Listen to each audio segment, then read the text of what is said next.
We've also been talking with the DOT. They have a safety issue on the bridge, and they're looking to address that by creating some sort of living snow fence, and they have an area identified that we could potentially use to place some dredge material there.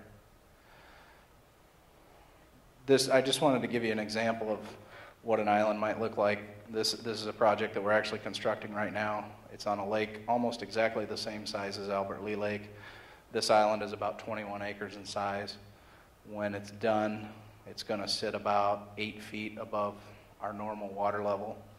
And as I said, these islands have a habitat value in and of themselves, but then they also serve to protect the areas behind them from that wind fetch and sediment resuspension.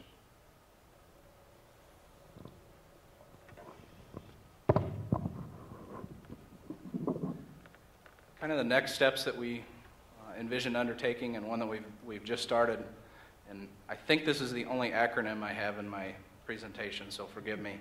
HTRW, that's hazardous, toxic, and radioactive waste. Whenever the Corps gets involved in something, a federal project, we have to comply with the National Environmental Policy Act, and one of the things that we have to look at is what is the potential for the contaminants in the lake. Are there contaminants? How severe are they, and to what degree would they impact or be resuspended by our project? And so we're actually working right now to get a contractor out and to take some sediment cores of the lake. Those will also be combined with our geotechnical investigations so that we can figure out the soil properties, and that really plays into can we construct islands and things like that. But that was one of the first things that we wanted to do, was really try and understand what are the contamination issues in the lake. There's enough information out there that there's some cause for concern, but before we go too much further, we want to make sure that we identify that clearly. We also, our cultural resources and our environmental resources were required to coordinate with all the federal and state agencies, so we started to send this information out to them, asking for them to comment, provide feedback on the study. After we get done with this meeting, we're going to go back and take what we hear tonight and adjust the study accordingly, add any new ideas that we get here tonight, and then really get into the process of identifying what the alternatives are, because all those things can happen separately that I just mentioned, but they can also, a lot of them can be combined together. And so we're going to go through that process, and for each of those alternatives, we're going to develop a cost estimate as well as a habitat benefit for each of those.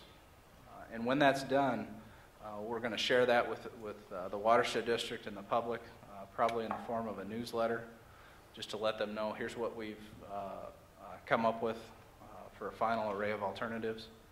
And then we'll do our cost-benefit analysis and see where those things rank as they compare to one another. When that's done, we come up with what we call the tentatively selected plan. It's our tentative recommendation to our higher headquarters. And at that time, we'll have a meeting with the watershed district, with our headquarters office in Vicksburg, Mississippi. And at that time, they're really seeing, did we get this right? Did we do the study right and get the process, was the process done well? And if they feel that that's the case, then what we'll do is we'll put essentially the draft report out for public review, and we'll be sending that. Typically what we'll do is we'll send a postcard to everybody on our mailing list. We'll provide hard copies to the local libraries and to the sponsor, of course, and then we'll put it up on our website. And essentially anybody who wants the document can get it, and they have an opportunity. Usually it's about 45 days to provide us any comments that they have. We have to respond to those comments. Each and every one of them. So that's another opportunity for you all and for the rest of the public to comment on the report. Whether there's significant changes or not, once that's done, we put together the final report and we send that to our higher headquarters to get approval. And once that happens, that's really the start of the next phase of this process, which would be potentially a construction project. Overall, the schedule, just to give you a sense of where we're going in the next year or so, We've already completed the first step in the planning process. We're ongoing in terms of our inventorying and forecast, and then the alternatives. As I said, we've got some ideas down. We're going to start doing the engineering work and the cost-benefit analysis work on those over the next couple of months, basically through the end of the calendar year. Kind of an important milestone in there is the Corps of Engineers is funded. Congress funds every project basically as a line item, and what Congress will do in the next appropriations bill starting October 1 is anybody's guess. A lot of times we go most of the year without getting an appropriations bill, so this schedule is kind of dependent on where Congress's intent is. But we hope to have our cost and benefit analysis done close to the end of the calendar year.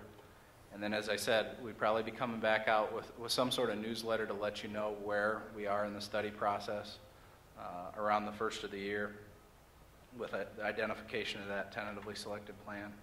And then we start a kind of a review process, both within the Corps, and we do what's called an agency technical review, where we send it out to another Corps district, but then we also send it out to the agencies to comment on. And that'll be followed up with a public review, probably this time next summer, hopefully a little earlier. The real goal is to get this project, whatever it may be, the report itself done and approved by the end of the next federal fiscal year, which would be the end of September of next year. So that's really where we would like to go. Again, the schedule is really dependent on the funding, but so far we've done pretty well this year. We've made a lot of progress, and that's what we're shooting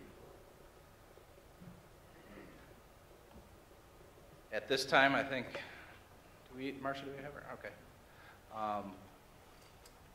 We're going to go ahead and open the floor up for questions.